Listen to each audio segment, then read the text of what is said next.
For those of you that have a health savings account or have thought about building one up, these are phenomenal, of course. Think of it like a Roth IRA on steroids, but just for healthcare.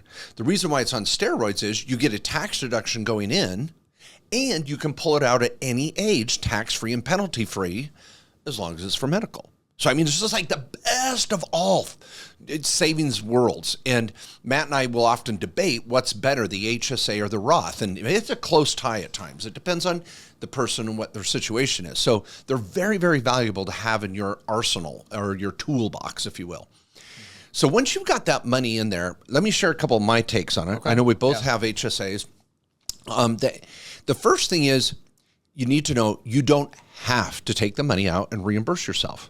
That's some people think, oh, now that I have this HSA, I've got to reimburse myself. No. In fact, if you're doing okay and you have the financial wherewithal, let the money ride. I don't know if that's a craps thing. It's something in Vegas. They say, let it ride. Let it ride. I don't know. I'm terrible at craps, and I just watch and lose money. But yeah, just let the HSA snowball and grow for when you really need it. Because you could have a larger expense or you don't have the income to cover a medical expense. So don't feel like you're required to pull money out of your HSA.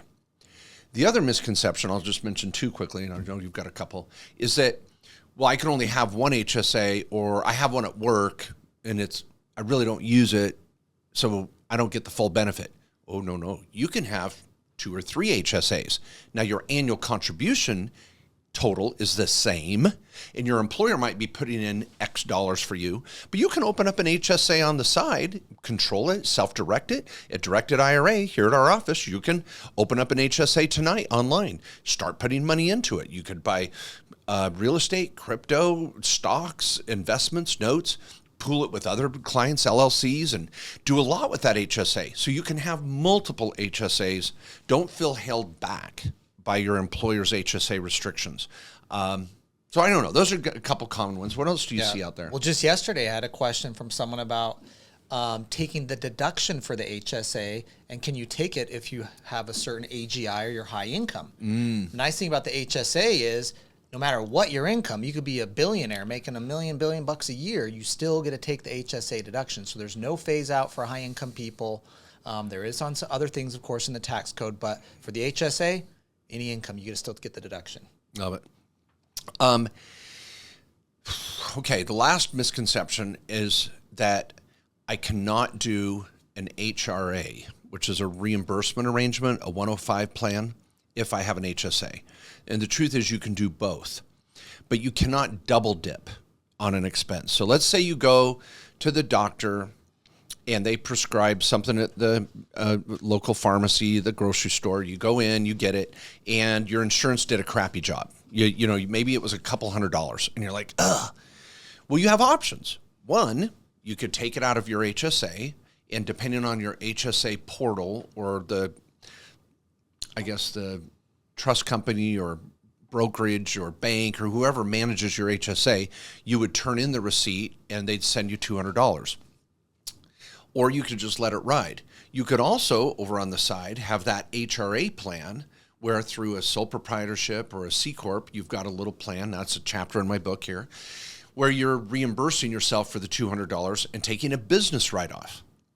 Meanwhile, you're still funding your HSA. So you can really get strategic with that. So the beauty here is, I guess the big takeaway is don't feel restricted. There's lots of options.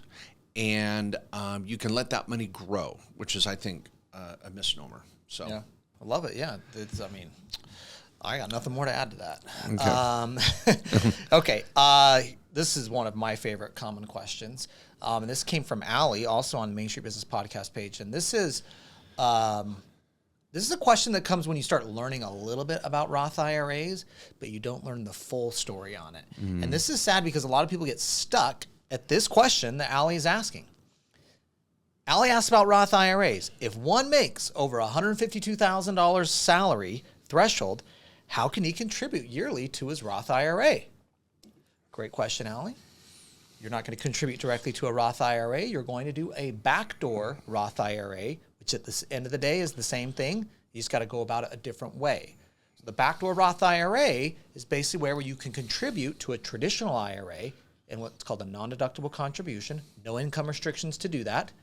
You then convert that non-deductible traditional contribution over to Roth, no income restrictions there either.